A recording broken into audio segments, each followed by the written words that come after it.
Hey, Wicked. Nice seeing the entire lineup lined up. What's happening?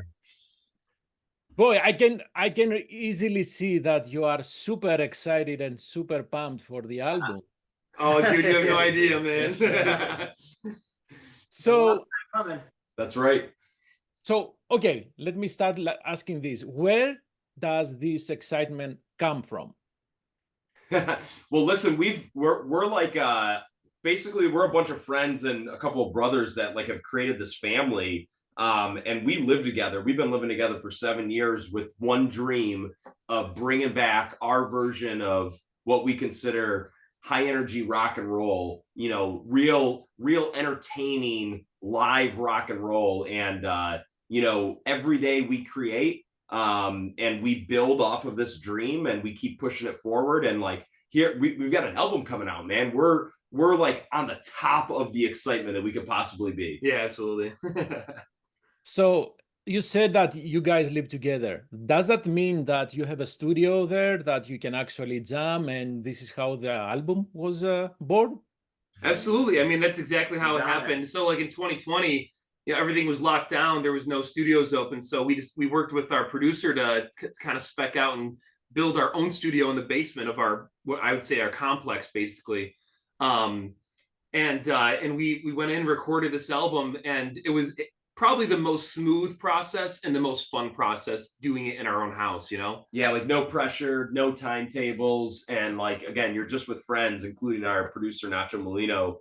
So for 3 months we did the creative process at our own pace, and and basically whatever we wanted to do. Like one day we're like, let's add a new song in. We were already halfway into like recording the album as it was, and we're like, let's add Summer and Sun, like something that we didn't even plan to do. And we rearranged everything, and Gunnar made some makeshift like toms, mallets with like it was so cool. Like would you put like some kind of like towel? What was it? Foam and towels and like gaff tape, and it was just like it was crazy. But we made it work, and like it was just so much more relaxed and creative. So it was really cool. So at what point was Ignacio involved? First of all, I have to ask, how did you come up to work with him? Dude, it's a really funny story. So we are like frequent visitors of Salem, Massachusetts. There you go. Their Hermetic Arts shop. We ended up walking into the shop one year, our first year there, and we had met David and Maria, who run the shop. Mm-hmm. And Maria happened to be Ignacio's mother. And so we're talking with her, and she's like, I got a son who's a producer, he does this and that, kind of downplaying, who he is. And it was like, this was like 2 or 3 years before we even connected with Nacho. Yeah. So it was like a long time coming. Like the lore was out there. We became such good friends with his mother and David. And then it was like 3 years down the line, we had like a dinner. And he was there. He was flying in for whatever reason, and we just meshed like. And so they're like, "Oh, this guy's awesome. He's so chill and everything." And you could tell he's just a super genius just by talking to him. He's just one of those people. Yeah. So from occult shops to rock and roll, like finally Nacho like moved up to upstate New York with us and was just like, "I'm all in, dude. I'm moving to where you guys are at, bringing my family." Like we went through 2 cases of beer like every night. Every night. I don't know where he puts it because he doesn't get drunk either. That's crazy. It's just part of being a producer, right? You have to help. Yeah, right. So when you started working with Nacho, as you said, did you have everything ready? Just start recording, or did you make adjustments or even write more? Well, Nacho's 10 Grammys really came in handy because we had the songs probably 95% done, and like Nacho just came in and worked his magic and rearranged some things. And in pre-production, it was so cool the way the pre-production worked because the songs are your babies, and you don't want like people to come in and like break them to pieces. For just for the sake of doing it. No, he listened meticulously to each one. I remember him sitting there in the room with us in the rehearsal room. He had his little earplugs in. He was just listening, and then he just had little. What if he was very polite about it? What if we changed this guitar part just slightly and had you do it in this method? Just little things like that made huge changes, differences, and just little chord change. Just very polite and added great value to the song. Attentive to detail. Mhm. Yeah, it was a lot of fun. You know, we always say he's kind of like the fifth Beatle because he gets what we're doing. You know, he's a Pantera fan at heart, but he gets like our angle of rock and roll that we're trying to make. You know, and he doesn't say like, oh, why are you throwing in that power pop? Or he doesn't get weird about like the blending of influences. He just watches, listens, and then says, okay, I see what you're doing, and I think it's cool. Let's keep going. So we appreciate that about him. Yeah. And also, to answer your question, no, the album was not ready because the last song on the album wasn't even, it was just a phone recording of Chad on acoustic guitar or whatever. We didn't have any demo or anything of it. And we were just playing it one night. Like, this was every day after the recording sessions, we would sit down and just drink beer or whatever and hang out. Unwind for a good couple hours before we went to bed. And we played this thing for him. He's like, well, what the hell? This has to be on the record. So we were already done with drums and everything. That's when he did the mallet thing, and we went in a whole different room to cut the drums because it wasn't the same setup. So we just did a whole different thing there, and it came out great. Yeah. So I have to ask, what song was that? Summer and Sun? Mm-hmm. Summer and Sun. Last song. Yeah, and that one was written specifically about our late grandmother, and we were like, Nacho's like, dude, you don't like, it's cool to like be emotional and like, you know, family orientated. That's how you guys are. Like, screw anybody who thinks it's like too soft or whatever. Like, throw it on there. Like, people are gonna love it. And we're really happy about that decision. So let's face it, I don't think this band has to work too hard to be the tough guys. So. And also, since you mentioned Pantera, let's not forget how Pantera started. They didn't start as right? That's right. Let's not forget that. So, with all this in mind, with all the process that we just discussed, what would you say are the main differences, how you approached this album and the Last American Band? I think the main difference was we finally let ourselves like just kind of like ease up and, you know, bring in other influences that maybe in the past people told us we shouldn't, or, you know, maybe we were hesitant to bring in, like, you know, we love 70s hard rock. That's like the core of where the band started, but and we still love it, and it's still a heavy part of our sound and our brand. But like we grew up in the 90s, you know, so like power pop is something that we saw all the time, and we were at Warped Tours, and, you know, Gunnar loves heavy, like more heavy metal than like, you know, even we would listen to. You know, and like Chad loves Toto, right? And the Tubes. So like, why not bring all those things in? And I always say the cool thing about that, which you could really see that starting to happen on Sunburn, and you'll definitely see it on future albums, is, you know, a band could just listen to, say, like my favorite band's Thin Lizzy. If all I do is listen to Thin Lizzy and nothing else, I'm just going to sound like a copy of them, you know, and that's not what we want. So I think you're going to see with Sunburn and our future albums, we're going to just start to evolve, and it's just going to start sounding more like Wicked, because it's just going to be bringing in so much different influence that when you mix it all up, it only sounds like one thing, and that's Wicked. So yeah, to be honest, and this is what I always say during interviews, especially with younger bands, do whatever feels like right for you, whatever you like. That's right, because at the end of the day, you know, you got to make music that you love first and foremost, and if everybody else loves it, it's a bonus. So, and if you like it, then for definitely someone will like it too. So, and I'm saying this because Danny, you said something about some people said no, don't sound like that band. I don't get that. I mean, I think a lot of people.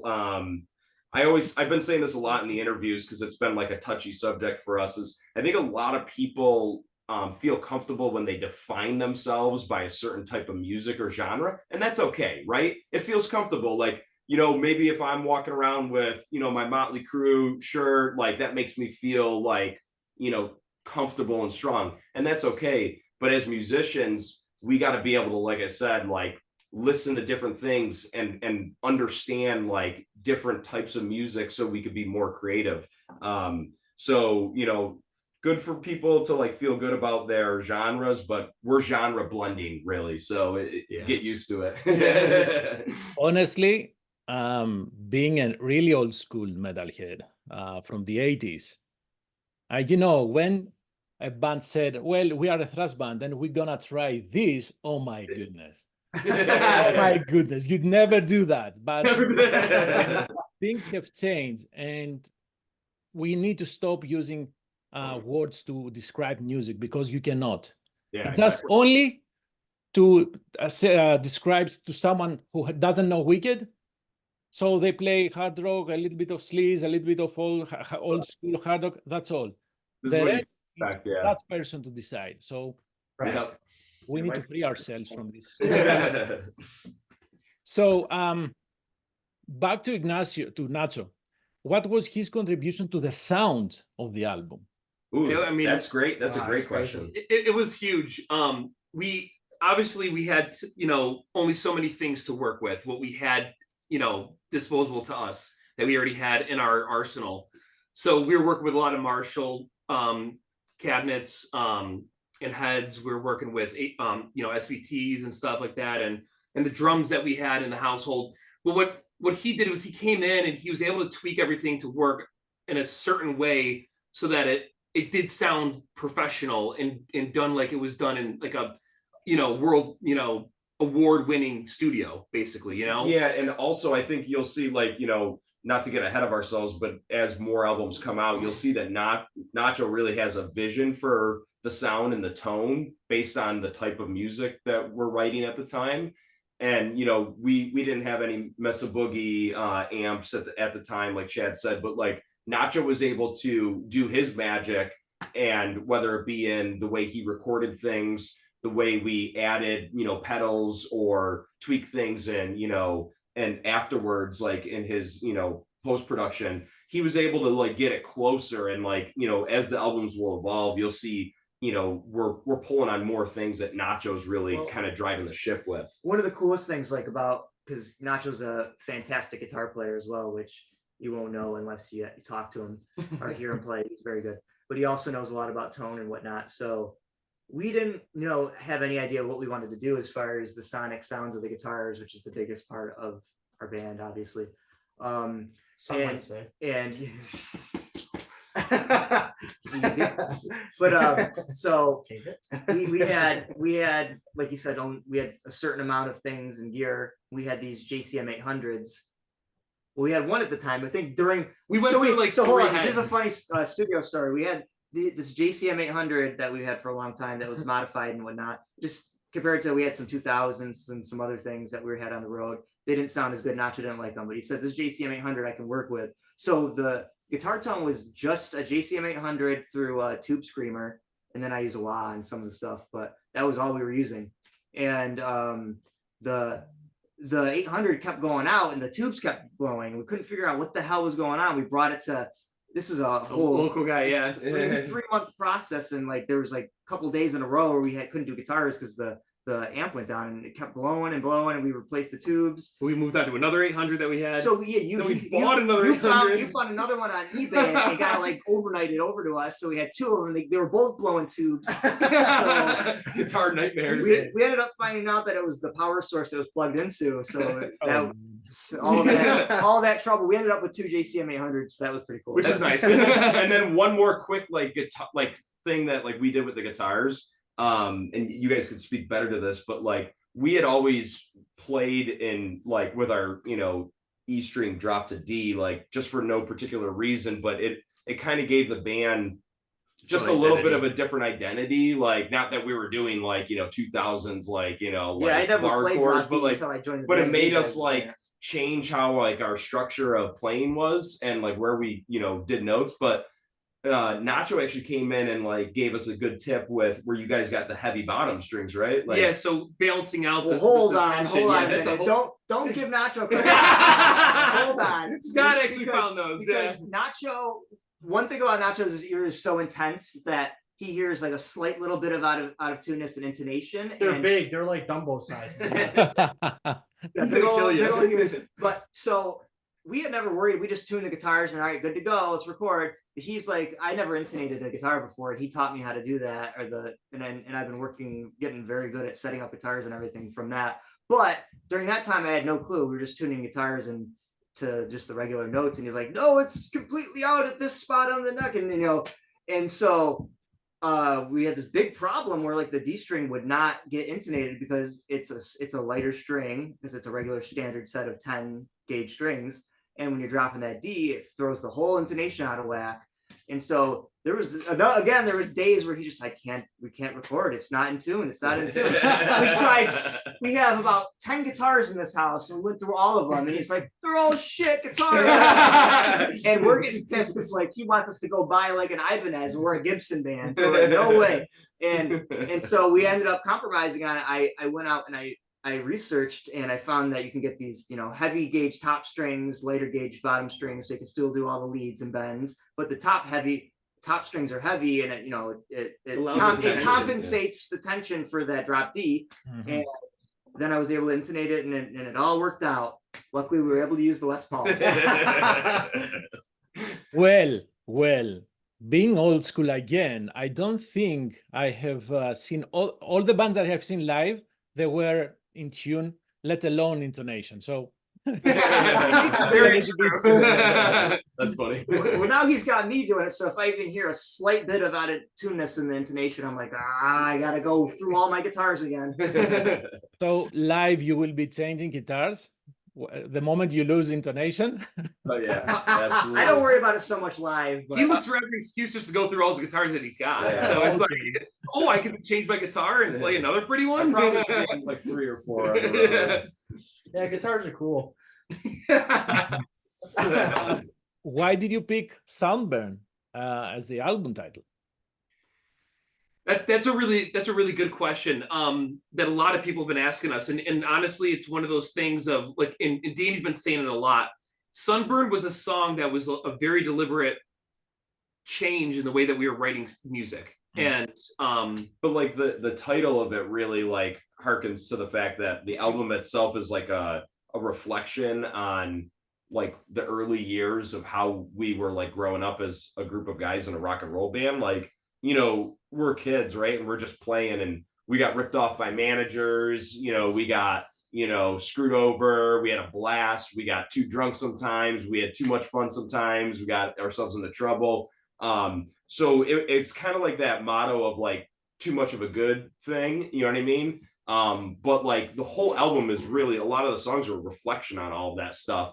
And it's fun because like, I wouldn't go back and change any of those experiences, whether they were missteps or, good opportunities, because in the end of the day, it's all experience. And you really can't truly be like an honest writer about something unless you're like, writing about like dragons and stuff like that maybe don't exist. But like, like if you want to like come across honestly with stories about yourself, you have to have experience. And so great, right? Like whatever, good, bad, or ugly, we pulled experience and we wrote songs about it. So also to be mentioned is that besides Summer and Sun that we wrote and finished mid recording process, you came up with a riff for Sunburn like right as Nacho was like driving in or something, or like the week before or whatever. Yeah, there was like one of the last songs we wrote. Yeah.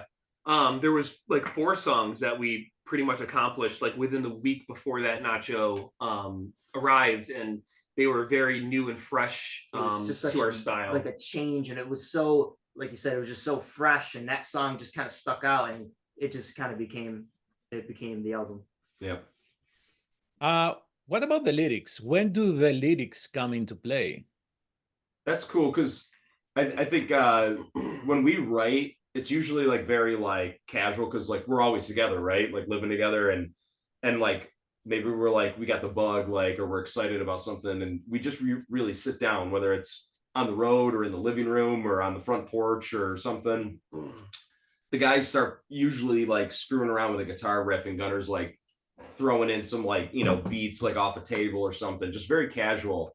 And then I start pacing around, and I'm like, and I get a word, and I'm like, okay. And like, I think there was something in Sunburn. I was thinking about like the word heathen, and I was like, okay. And then like, and then you just start building off of it. And maybe sometimes I'm like, I'll open a magazine or look at another record, and like, there'll be like, it's almost like dyslexia or like some kind of like thing where like all of a sudden like I start seeing words and things, and they're all coming together, like off of this idea I already have, and like making sentences in my head, and I'm like, oh yeah, there's a line, and like, so it really is like that. And then the guys will jump in and be like, oh cool, like how about you change this a little bit, and like, and we just keep just doing stuff like that. It's kind of fun. The funny thing that people don't know about us is that process happens a lot faster than you think. Yeah, because we're writing songs within an hour, and then on the second hour, like going down and just demoing it in our studio. And then like we just bank them. Yeah. We don't like come up with an idea and then just like, all right, we'll get back to it. We work out the full song, and because like you have those creative juices flowing. If you can't come up with something within 15 minutes, probably not just good. drop it. Yeah. And that's what we go by. And it's like, we barely have that, but like, I think it's just because of the our bond with each other. We're on the same page with each other. We know when it's good. Yeah. And having the studio downstairs to be able to go demo just at will is great too. Yeah. I mean, we may or may not have the next album already recorded. You know what? This is another effect I have seen in other bands. When you are in that golden spot that you just write, and the inspiration keeps coming, there is no point in stopping. Unless, of course, you have to go on tour. That will be, I'll be asking about that. That is the thing that gets in the way. But it's normally those things like going on tour or like coming off of a vacation or something like where like you're like all like adrenalized and you're like, I got tons of ideas. Let's write them. You know what I mean? Like, I have to ask you about the video you did for Gorgeous. I mean, I was stressed just by looking you guys moving around in this house, and I said, "Oh man, don't break this! Don't break that!" We were stressed too. So I'm glad you said that, because listen, with our friend, like we're not like super close friends with Jamie, but we are acquainted with her, right? So we were excited to give her business and rent out her place to shoot this video, and it all was a part of this big like trip that we just jumped in like a E350 and drove 38 hours straight, no stops, from Rochester to Huntington Beach, and then we were going to shoot 3 music videos out there. And one of them was at Jamie's like, Barbie like dream house looking thing, and it was perfect, right? Because as you see, we had this idea where it's kind of like the actress is going and remembering all of her ex-boyfriends and saying, no, he was a jerk, like had some kind of character flaw. But we got there and we're like, this is great. We know Jamie, like this will be good. Well, she wasn't there. It was the property manager for this booking service. And this lady, like we won her over at the end, but this lady was like, okay, you're going to have to put booties on over your shoes. You can't touch anything. And we're like, how are we going to shoot this freaking video? So Chad and I had to schmooze up to her, and we were like working this lady, and we finally like realized she was an old 80s rocker fan, and like we're taking our shirts off and like we're really buttering her up. Let's butter her up. And then finally it was like, oh, you know what? Just relax. You guys can do whatever you want to do. We're sweating bullets because it was costing us by the hour. Well, there were certain times too we were taking her, like trying to like distract her.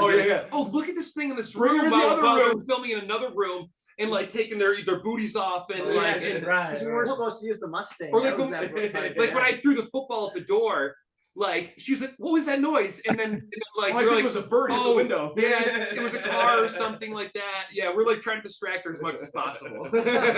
I think we should stop, because otherwise you will be getting another beat. I know. Someone is taking notes, right? So basically what I hear is that you guys write the concept of your videos, right? Yeah, absolutely. Yeah. And really like we've had some experiences back in the past, like before we started really doing these like good professional ones for the 2 new albums, where we realized, why not come up with your own concepts? Because, who knows your song better than you? You know what I mean? And when you try to put it in someone else's hands, sometimes it's not exactly what you're hoping for. It gets lost in translation a little bit. Yeah. Yeah, absolutely. So touring. You have a most interesting tour coming up. Yes, sir. It's Raven, right? I'm Right. guessing this is why Gunnar is wearing the t-shirt. I just like Raven, man. I have their shirts on all the time. You have my approval there. Yeah, we got to talk after this podcast. How would you say Wicked fits into that package? That's honestly for me, that's a really good answer. I have a really good answer for this. Raven is a high energy metal rock and roll band, and nothing fits better with being a high energy rock and roll band in itself. It's a very theatrical, high energy like performance, and there's something like when you go to the show, you're getting something out of it. You're getting what you paid for, you know. Whereas like sometimes you go to these shows and you're just kind of seeing people standing around. Like we're giving you a performance, theatrical performance, as well as like this musical entertainment, you know? Yeah. So what? No better fit than us with Raven Lunatics for sure. Yeah, because they are crazy. They made their guitars out of plywood so they can fucking smash them. You know what I mean? I will not be doing that.